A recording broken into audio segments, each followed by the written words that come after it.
안녕하세요. 오늘은 역대상 5장 11절부터 읽을 차례입니다. 역대상 5장에 나오는 내용은 요단강 동편에 자리를 잡았던 세 지파의 이야기입니다. 이렇게 그림으로 보자면 이스라엘 백성들이 이렇게 이쪽이 이제 가나안인데 크게는 남과 북으로 나뉘죠.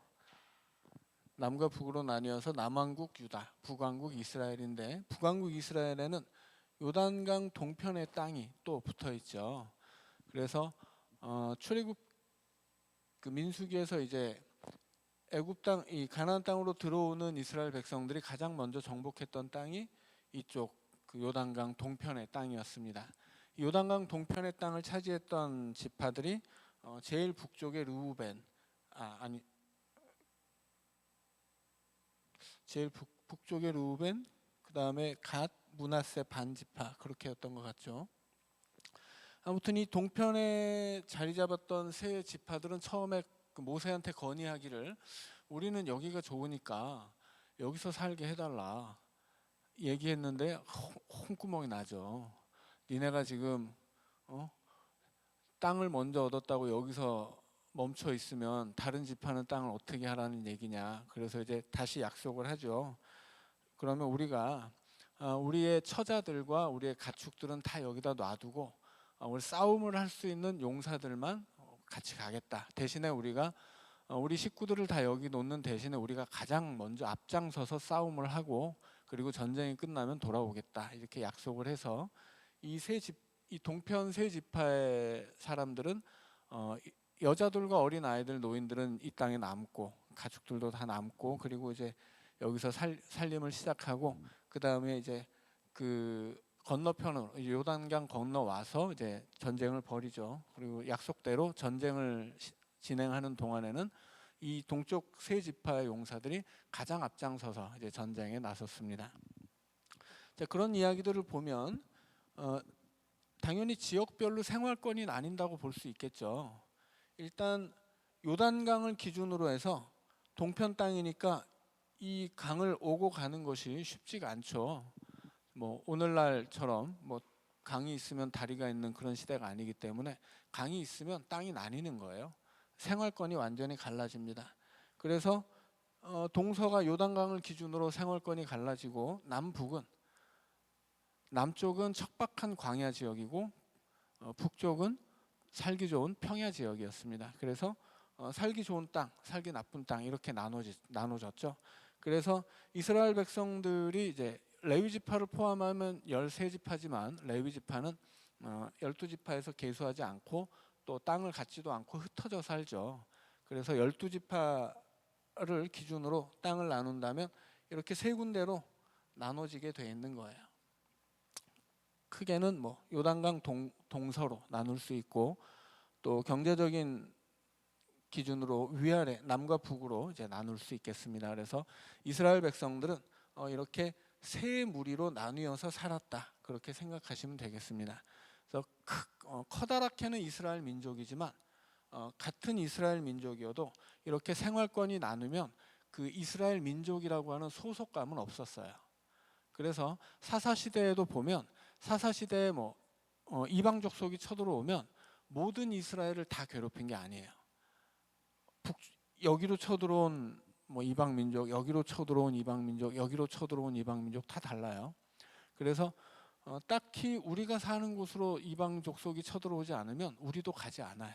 그래서 크게는 세 개의 생활권으로 나누어져 있었고 같은 민족이지만 오늘날 어떤 국가나 민족처럼 그런 소속감이 크게 있지 않았다라고 하는 거예요. 그래서 어떤 그 소속감 자체는 이렇게 셋으로 나뉘어져 있고 자기들이 사는 지역 안에서 같이 생활하는 사람들만이 어떤 민족 간의 어떤 유대감을 가지고 있었다라는 것을 이해하시면 되겠습니다. 자, 5장 11절입니다. 1절부터 10절까지는 르우벤 자손의 이야기고요. 11절부터 17절까지는 갓 자손의 이야기입니다. 11절입니다. 갓 자손은 르우벤 사람을 마주 대하여 바산 땅에 거주하면서 살르가까지 다다랐으니 우두머리는 요엘이요 다음은 사밤이요 또 야네와 바산의 산 사밧이요 그 조상의 가문의 형제들은 미가엘과 무술람과 세바와 요레와 야간과 시야와 에벨 7명이니 이는 다 아비하일의 아들들이라. 아비하일은 후리의 아들이요 야로아의 손자요 길르앗의 증손이요 미가엘의 현손이요 여시세의 5대 손이요 야도의 6대 손이요 부스의 7대 손이며 또 구니의 손자 압디엘의 아들 아히가 우두머리가 되었고 그들이 바산 길르앗과 그 마을과 사론의 모든 들에 거주하여 그 사방 변두리에 다다랐더라. 이상은 유다 왕 요담 때와 이스라엘 왕 여로보암 때 족보에 기록되었더라. 갓 자손은 굉장히 짧죠. 루벤도 짧고 므낫세 반 지파의 이야기, 이름도 짧습니다. 자, 말씀드린 것처럼 이 역대기의 족보는 중요한 순으로 앞에 나오고 중요한 순서로 길게 기록된다라고 생각하시면 되겠습니다. 자, 18절입니다. 르우벤 자손과 갓 사람과 므낫세 반 지파에서 나가 싸울 만한 용사 곧 능히 방패와 칼을 들며 활을 당겨 싸움에 익숙한 자는 44,760명이라. 그들이 하갈 사람과 여두루와 나비스와 노답과 싸우는 중에 도우심을 입었으므로 하갈 사람과 그들과 함께 있는 자들이 다 그들의 손에 패하였으니 이는 그들이 싸울 때 하나님께 의뢰하고 부르짖음으로 하나님이 그들에게 응답하셨습니다. 그들이 대적의 짐승 곧 낙타 5만 마리와 양 25만 마리와 나귀 2천 마리를 빼앗으며 사람 10만 명을 사로잡았고 죽임을 당한 자가 많았으나 이 싸움이 하나님께로 말미암았습니다. 그들이 그들의 땅에 거주하여 사로잡힐 때까지 이르렀더라. 자, 이 요단강 동쪽에 살던 세 지파 이야기를 할 때 이 하갈 사람들과 싸움하는 이야기가 나오죠. 하갈 사람들은 누구겠어요? 자, 이스마엘의 자손들입니다. 자, 이 이스마엘이 하갈의 아들이죠. 그러니까 아브라함이 하갈을 들여서 이스마엘을 얻고 그 이스마엘의 그 자손들과 싸웠다라고 하는 이야기예요. 자, 그런데 굳이 이스마엘 자손이라고 안 하고 하갈 사람이라고 하는 것은 이 사람들의 출신 성분을 강조하는 거죠. 이 사람들은 다 이 이방인의 족속들이다. 그래서 하나님의 백성들과 싸운 것인데 숫자 자체는 이 동쪽 지파 세 지파의 사람들을 다 합쳐도 44,760명밖에 안 돼요. 그런데 전쟁의 결과 사로잡은 사람만 10만 명이에요. 그럼 죽인 사람은 훨씬 많았다고 하는 거죠. 그럼 4만 명대의 사람들이 죽인 사람만 사로잡은 사람만 10만 명이라면 그 몇 배의 사람을 죽였을 수도 있겠죠.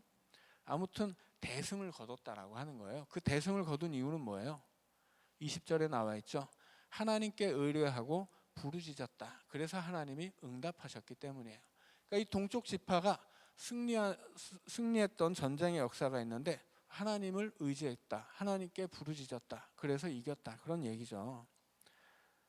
그래서 이 전쟁을 22절에서는 이 싸움이 하나님께로 말미암았습니다. 이렇게 이야기합니다. 하나님이 이 전쟁을 일으키고 하나님이 자기 백성에게 승리를 주셨다. 이런 이야기예요. 그런데 바로 이어서 이제 패배하는 이야기가 나와요. 23절입니다. 므낫세 반 지파 자손들이 그 땅에 거주하면서 그들이 번성하여 바산에서부터 바알 헤르몬과 스닐과 헤르몬 산까지 다다랐으며 그들의 족장은 에벨과 이시와 엘리엘과 아스리엘과 예레미야와 호다위야와 야디엘이며 다 용감하고 유명한 족장이었더라. 자, 이 위치 순서는 아까 이제 거꾸로 말했네요. 제일 밑에가 르우벤, 그 다음이 갓, 제일 위에가 이제 므낫세 반 지파예요. 므낫세 반 지파의 나머지 반 므낫세 지파는 이쯤에서 이제 여기 어디쯤 살았습니다. 북쪽으로는 이 위로 쭉 이 요단강에서 쭉 올라가면 요단강이 바로 나는 헤르몬 산이 있습니다. 이 헤르몬 산까지 르우벤 이 므낫세 반 지파가 자리를 차지하고 있었다 이야기하죠. 자, 25절 말씀입니다. 그들이 그들의 조상들의 하나님께 범죄하여 하나님이 그들 앞에서 멸하신 그 땅 백성의 신들을 간음하듯 섬긴지라. 그러므로 이스라엘 하나님이 아수르 왕 불의 마음을 일으키시며 아수르 왕 디글랏 빌레셋의 마음을 일으키시매 곧 르우벤과 갓과 므낫세 반 지파를 사로잡아 할라와 하볼과 하라와 고산 강가에 옮긴지라. 그들이 오늘까지 거기에 있으니라. 자, 그러나 이 요단강 동편의 세 지파가 하나님을 의지하고 싸웠을 때는 승리했지만 어떻게 됐어요? 나중에 그들의 신들을 간음하듯 섬겼다, 그렇게 이야기합니다. 항상 이 성경 안에서 우상 숭배를 음행으로 이제 표현합니다. 간음도 같은 표현이죠. 하나님께 범죄해서 우상 숭배를 했더니 이제 그들이 이방 민족에게 패하고 그 이방 민족의 땅으로 잡혀가서 오늘까지 거기 있다. 역대기가 기록된 오늘까지라면 언제예요? 이스라엘 백성들이 바벨론의 포로로 잡혀갔다가 돌아왔잖아요. 그때까지도 그들을 잡아간 이방 땅에 그 땅에 살고 있었다라는 이야기예요. 그러니까 이 요단강 동편의 지파들은 얘네들은 아예 그냥 이 땅에서 쫓겨나서 다시는 돌아오지 못했다, 이제 그런 이야기입니다. 간혹 이 북쪽 지파에 살던 사람들 중에 몇 명은 이 북쪽 북왕국 이스라엘이 멸망할 때 남왕국으로 피신해서 살아남은 사람들이 있었어요. 물론 이제 지파 자체는 없어졌고 그 지파의 소수의 사람들이 살아남고 바벨론에 같이 잡혀갔다가 아수르에게 멸망할 때 피난 왔다가 바벨론에 멸망할 때는 같이 잡혀가고 그리고 돌아온 사람들이 있지만 너무 소수이기 때문에 그 지파 자체는 이제 회복이 되지 않습니다. 그리고 지파라고 하는 것은 기본적으로 땅이 있어야 돼요. 기업으로 물려받은 땅이 있어야 지파가 유지되는 것인데 자기네들이 살던 땅에서 이제 피난하거나 혹은 쫓겨나거나 어떤 결과이든 그 땅을 회복하지 못한 지파들은 결국은 이제 사라지는 거죠. 아주 소수의 사람들은 언급이 되지만 대다수 지파는 지파 자체는 사라졌고 대다수 그 지파의 백성들은 다 이제 돌아오지 못한다라는 것입니다. 자, 6장으로 가면 레위 지파의 가계가 나와요. 근데 레위 지파는 엄청 길게 기록되어 있습니다. 6장이 다 레위 지파 이야기인데 81절까지 기록되어 있죠. 그러니까 앞에 나온 유다 지파의 한 3분의 2 정도 기록이에요. 그만큼 레위 지파는 중요합니다. 왜냐하면 이 역대기의 기자가 기록하고 싶은 건 뭐예요? 역대기 기록의 목적은 성전과 예배의 회복으로 말미암아 이스라엘 민족의 회복을 꿈꾸는 역사 기록이라고 말씀을 드렸죠. 그래서 성전을 회복하려면 레위 지파가 회복돼야 되고 이 성전의 회복을 위해 헌신한 레위 지파가 실은 숫자는 얼마 되지도 않아요. 레위 지파는 지난주일 설교에서도 말씀드렸지만 찬양 대원을 하기 위해서 돌아온 아삽의 자손만 128명인데 전체를 다 합쳐도 250명이 되지 않습니다. 그러니까 레위 지파 자체는 그렇게 많이 돌아오지 않았어요. 하지만 그럼에도 불구하고 돌아온 레위 지파의 헌신은 대단했기 때문에 이 레위 지파는 그 맡은 역할의 중요도 때문에 이렇게 굉장히 길게 기록되어 있습니다. 6장을 읽어보도록 하겠습니다. 레위의 아들들은 게르손과 그핫과 무라리요, 그핫의 아들들은 아므람과 이스알과 헤브론과 우시엘이요, 아므람의 자녀는 아론과 모세와 미리암이요, 아론의 자녀는 나답과 아비후와 엘르아살과 이다말이며 엘르아살은 비느하스를 낳고 비느하스는 아비수아를 낳고. 자,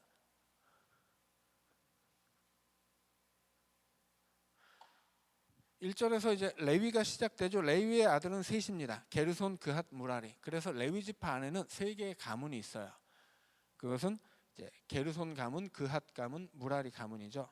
그런데 이 세 아들 중에 둘째였던 그핫이 레위의 정통 계보를 잇게 돼요. 그래서 이것은 이제 대제사장의 계보죠. 6장에서 1절부터 15절까지는 6장 1절부터 15절까지는 대제사장의 계보예요. 그래서 레위에게 세 아들이 있지만 둘째 아들 그핫이 중요하고 그핫에게서 아므람이 나오는데 그 아므람의 자녀들이 아론, 모세, 미리암이에요. 잘 아는 사람들이죠. 자, 그래서 이 아므람의 자녀들 중에 아론의 자손들이 제사장 가문이 되죠.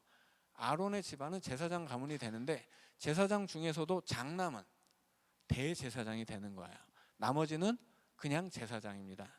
그래서 아론의 자손들 중에 대제사장이 되는데 아론의 아들들 중에 첫째는 나답이고 둘째가 아비후예요. 그런데 죽었죠. 민수기에서. 그 성막이 만들어진 다음에 성막에서 사용하는 불을 엉뚱한 거를 가지고 왔다가 성막에서 나오는 불에 타 죽었어요. 그러니까 저주를 받아 죽죠. 그래서 첫째와 둘째는 나답과 아비후지만 이 사람들은 그냥 죽었기 때문에 엘르아살이 장남이 됩니다. 그래서 대제사장의 가문이 엘르아살의 가문이 되는 거예요. 자, 5절입니다. 아비수아는 붓기를 낳고 붓기는 우시를 낳고 우시는 스라히야를 낳고 스라히야는 무라요스를 낳고 무라요스는 아마리아를 낳고 아마리아는 아히둡을 낳고 아히둡은 사독을 낳고 사독은 아히마스를 낳고 아히마스는 아사랴를 낳고 아사랴는 요하난을 낳고 지금 이것은 대제사장의 계보이기 때문에 장남만 하나씩 찝어주고 있는 거예요. 대제사장의 계보를 이어간 10절입니다. 요하난은 아사랴를 낳았으니 이 아사랴는 솔로몬이 예루살렘에 세운 성전에서 제사장의 직분을 행한 자이며 아사랴는 아마리아를 낳고 아마리아는 아히둡을 낳고 아히둡은 사독을 낳고 사독은 살룸을 낳고 살룸은 hil기야를 낳고 hil기야는 아사랴를 낳고 아사랴는 스라야를 낳고 스라야는 여호사닥을 낳았으며 여호와께서 느부갓네살의 손으로 이 유다와 예루살렘 백성을 옮기실 때 여호사닥도 가니라. 자, 굳이 여호사닥 이야기를 길게 기록하는 이유는 나라가 망하고 바벨론으로 포로로 잡혀갔지만 유다의 족보도 그대로 이어지게 되죠. 마찬가지로 레위 대제사장의 계보를 잇는 레위의 지파도 나라는 망했지만 계속 이어지는 거예요. 그래서 다윗의 왕권이 무너지지 않았듯이 이 다윗 왕권 아래에서 재건되어야 할 이스라엘의 대제사장의 가문도 무너지지 않았다. 그 얘기를 하고 있는 것입니다. 자, 16절입니다. 레위의 아들들은 게르손과 그핫과 무라리이며 자, 이제 다시 한번 이 레위의 아들들 나오는데 지금 앞에서 나온 족보는 레위의 세 아들 중에 둘째 아들 계보가 나왔죠. 이제 나머지 아들들 계보가 나오고 있습니다. 자, 16절입니다. 레위의 아들들은 게르손과 그핫과 무라리이며 게르손의 아들들의 이름은 이러하니 림니와 시므이요 그핫의 아들들은 아므람과 이스알과 헤브론과 우시엘이요 무라리의 아들들은 말리와 무시라 그 조상에 따라 레위의 종족은 이러하니 게르손에게서 난 자는 곧 그의 아들 림니요 그의 아들은 야하시요 그의 아들은 심마요 그의 아들은 요아요 그의 아들은 잇도요 그의 아들은 세라요 그의 아들은 여아드레이며 그핫에게서 난 자는 곧 그 아들은 암미나답이요 그의 아들은 고라요 그의 아들은 아시리요 그의 아들은 엘가나요 그의 아들은 에비아삽이요 그의 아들은 아시리요 그의 아들은 다하시요 그의 아들은 우리엘이요 그의 아들은 우시야요 그의 아들은 사울이라.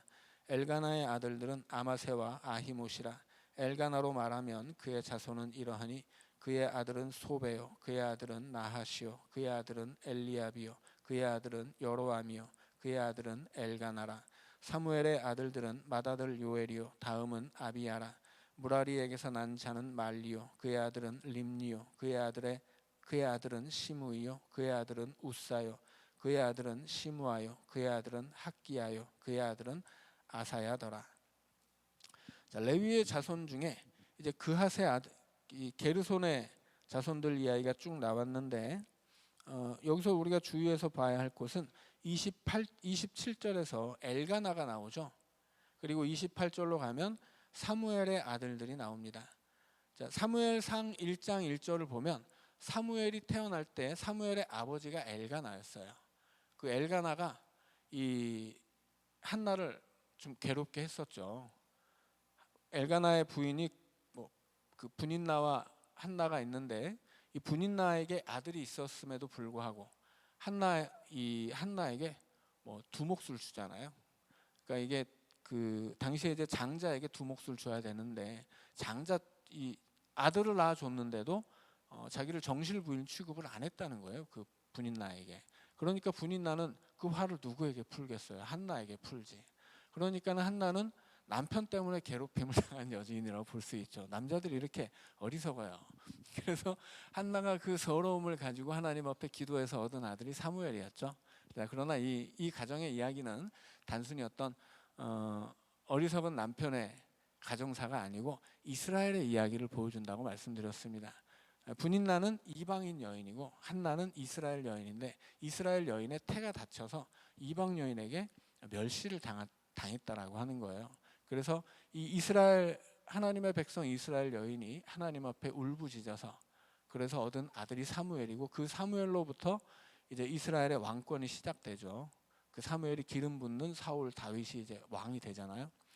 자, 그래서 이것은 이 사사시대에 어두워진 이스라엘의 역사를 밝히려면 이 한나처럼 그렇게 하나님 앞에 부르짖어야 한다. 이 얘기를 그 가정의 이야기를 통해서 한 것이라고 말씀드렸습니다. 그런데 그 사무엘상 1장 1절에서 이 엘가나를 에브라임 출신이라고 이야기해요. 근데 그것은 에브라임 지파의 출신이 아니라 에브라임 지역에 살던 레위인이라고 말씀을 드렸습니다. 레위 지파는 다 흩어져서 살았죠. 레위 지파는 땅을 받지 않았어요. 대신에 각 지파가 살아가는 땅 안에서 성읍 몇 개씩을 이제 할당을 받습니다. 그래서 레위 지파는 흩어져서 모든 이스라엘 12지파와 함께 살아갔어요. 그리고 자기 차례가 되면 이 레위 지파 안에는 반열이라는 게 있었다고 말씀을 드렸습니다. 실상 성막이든 성전이든 거기서 일할 거리는 그렇게 많지 않았기 때문에 모든 레위 지파가 다 같이 성막에서 일을 할 수가 없어요. 그래서 다 이렇게 지파별로 지파 안에서도 이 다 반을 나눠 가지고 그 자기 차례가 되면 성막에 가서 혹은 성전에 가서 섬기고 평소에는 그냥 자기들에게 배정된 땅에 가서 살았던 것이 레위 지파예요. 그러나 그들이 그냥 성막에서 일하지 않을 때는 아무것도 안 하는 사람들이 아니죠. 이 에스라나 느헤미야의 기록을 보면 레위 지파는 율법을 가르치는 역할을 맡고 있었습니다. 그리고 그런 것뿐만이 아니라 이 레위 지파가 자기들이 살고 있는 지역에서 재판을 인도한다거나 혹은 율법을 가르친다거나 이런 여러 가지 그 역할들을 고유의 역할들을 가지고 있었어요. 자, 그래서 이 사무엘의 아버지가 엘가나인데 엘가나에 대해서 에브라임 출신이라고 기록하는 것은 그가 에브라임 지파였는데 레위 지파로 소속된다 이런 이야기가 아니에요. 이렇게 될 수는 없어요. 족보 자체가 그렇게 되지 않죠. 자, 그래서 에브라임 출신이었다는 이야기는 에브라임 지역에 사는 레위인이었다라는 뜻이다라고 이해하시면 되겠습니다. 자, 31절입니다. 31절은 회막 앞에서 찬송하는 사람들 이야기예요. 자, 지난 주일에 말씀드렸던 아삽을 비롯해서 헤만과 에단이 있습니다. 자, 그래서 이 아삽과 헤만과 에단은 레위 지파 안에 가문들인데 이 세 개의 가문에 찬양대의 사명이 주어진 거예요. 그래서 이 세 개의 가문은 대를 이어서 이제 찬양대를 하게 됩니다. 자, 그런데 이 찬송하는 가문들의 족보는 조금 특이해요. 앞에 나온 대다수 족보의 방식은 어떤 것이냐면 A가 B를 낳았다. 혹은 A의 아들이 B다 이런 식이에요. 그런데 이 찬양대의 족보는 좀 달라요. B가 누구의 아들이다 이렇게 나와요. 그러니까 앞에 족보들은 아버지가 먼저 나오는데 여기서는 아들이 먼저 나온다는 얘기예요. 이것은 무슨 얘기냐면 아들이 더 중요하다는 이야기죠. 이건 거꾸로 된 족보예요. 그래서 거슬러 가는 족보라고 말할 수 있어요. 그러니까 앞에 나온 족보, A가 B를 낳았다. 이것은 위에서 아래로 기록하는 족보인데 B의 아버지가 A다라고 하는 것은 아래에서 위로 기록하는 족보입니다. 그건 뭐예요? 거슬러 올라가서 중요한 조상 하나를 딱 집어내겠다 그런 뜻이에요. 그래서 이 찬양을 맡은 세 가문의 조상들이 중요한 사람들이기 때문에 이 사람들의 족보는 다른 방식으로 기록한다라는 것입니다. 자, 그만큼 이스라엘 안에서 찬양을 담당했던 사람들의 위상이 크다라고 하는 거예요. 설명이 많아지면 또 시간을 많이 잡아먹는데 좀 설명이 좀 필요할 것 같아요. 지난 주일 설교 때 이 설명을 하려다 좀 설교 시간이 길어질까봐 이제 안 했는데 아삽이 있고 헤만, 아삽과 헤만, 에단이죠.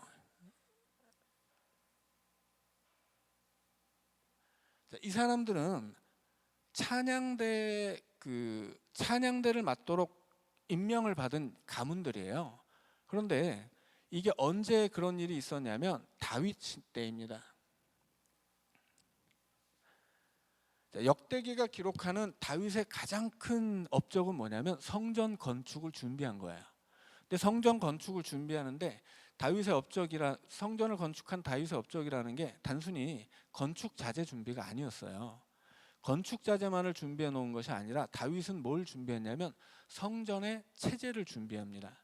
그 무슨 얘기냐면 성전이 성막에서 성전이 된 거잖아요.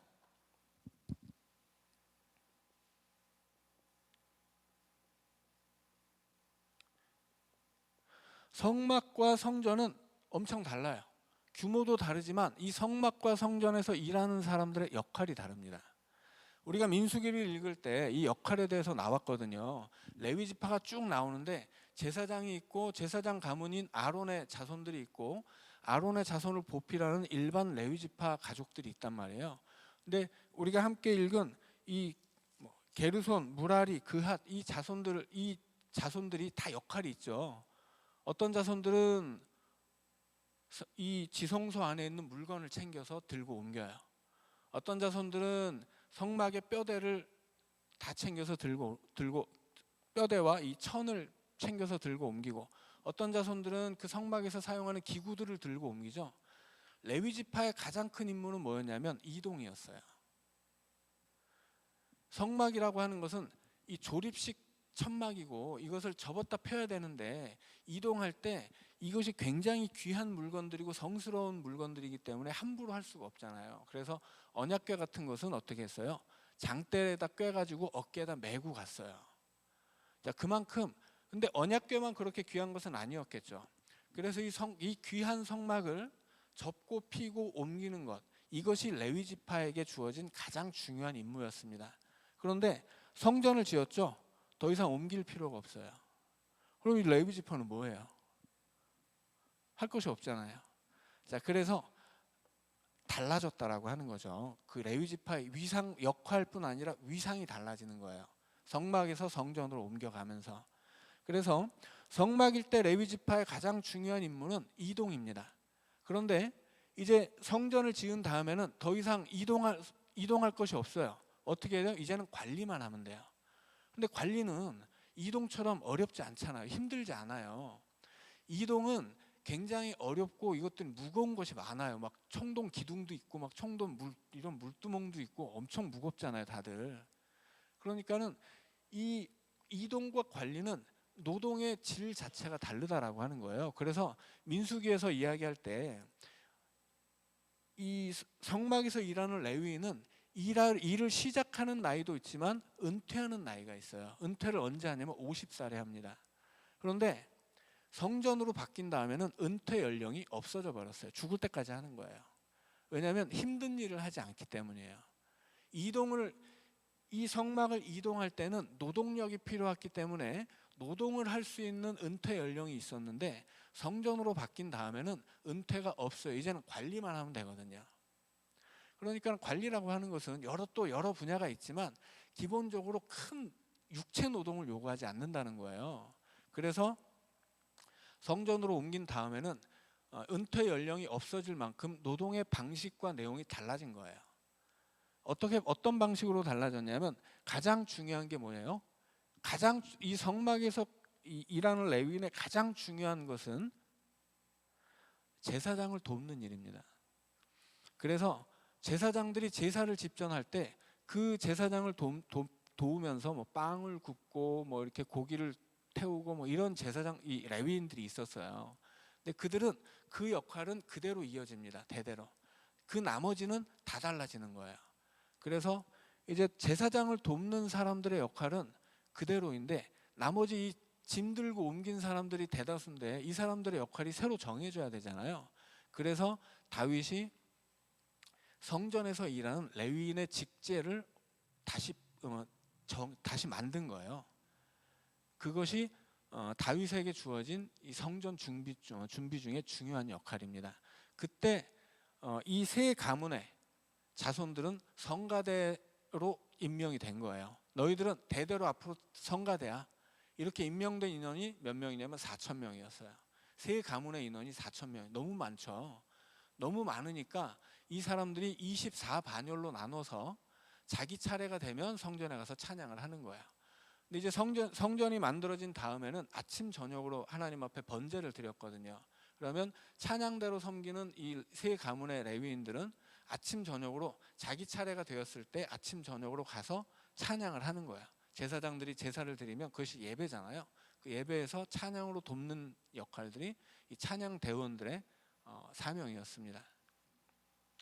그 중에 그 4천 명의 인원들을 통솔하는 사람이 아삽이 된 거죠. 그러니까 이 아삽은 나름 이 다윗에게 인정받고 이 바뀐 성전 체제에서 엄청나게 중요한 역할을 맡은 거예요. 자, 그런데 이 레위인의 직제에서 가장 중요한 역할은 제사 도움이에요. 그 다음에 중요한 것이 찬양대입니다. 그 다음에 중요한 직제가 뭐였냐면 문지기예요. 그리고 그 다음 중요한 역할이 뭐였냐면 재판관이에요.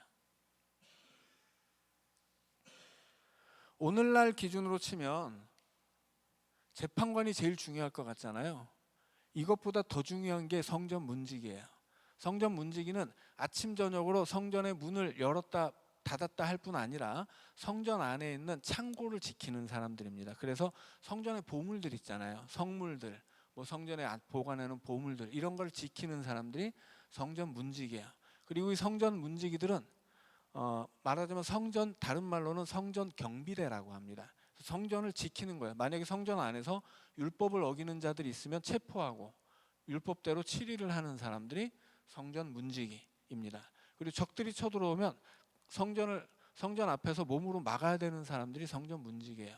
그러니까는 이 사람들은 그냥 이 이스라엘 전역에 흩어져 살면서 각 지파에 흩어져 살면서 그 지파의 사람들을 도우면서 뭐 필요한 일이 있으면 재판을 하는 사람들, 일반 레위인들보다 훨씬 더 중요한 사람들이 문지기들이었어요. 그러니까 성전 문지기라는 건 요즘으로 치면 문지기 그럼 굉장히 하찮게 여겨지지만 아니에요. 성전에서 문지기는 대단히 중요한 역할이었어요. 그리고 문지기보다 더 중요한 게 찬양대입니다. 그리고 찬양대보다 더 중요한 게 제사 드릴 때 제사장들을 돕는 도우미들이었어요. 자, 그래서 레위인들의 역할이라고 하는 것은 성막 시대에는 노동력이었습니다. 레위인들에게 요구되는 것은 노동력이었어요. 그런데 역할이 바뀌면서 어떻게 됐어요? 그들의 임무는, 그들의 위상이 노동자에서 성직자로 변화된 거예요. 성막에서 성전으로 변화되면서 레위인의 역할도 노동자에서 성직자로 변화된 것입니다. 그래서 찬양 전문 사역자들이 된 거예요.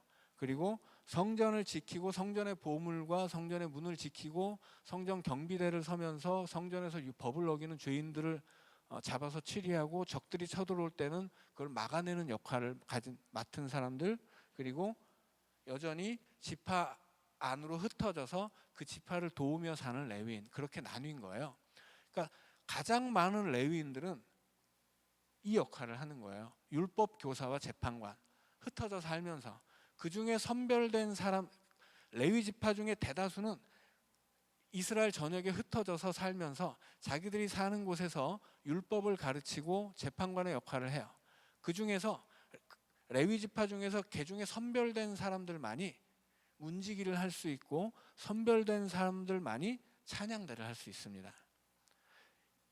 제사 도우미는 원래부터 있던 직종이잖아요. 그러니까 이거는 변화가 없어요. 이 사람들에겐 변화가 없고 변화가 된 건 누구예요? 그래서 변화된 직제 중에서 제일 중요한 직분은 찬양대였습니다. 그리고 이 찬양대 대장이 아삽이었고 다른 세 가문 중에 두 가문은 안 돌아왔어요. 아무도. 아삽의 가문만 128명이 돌아옵니다. 128명도 많은 숫자는 아니지만 그나마 레위인 전체 숫자가 248명인가 그럴 거예요.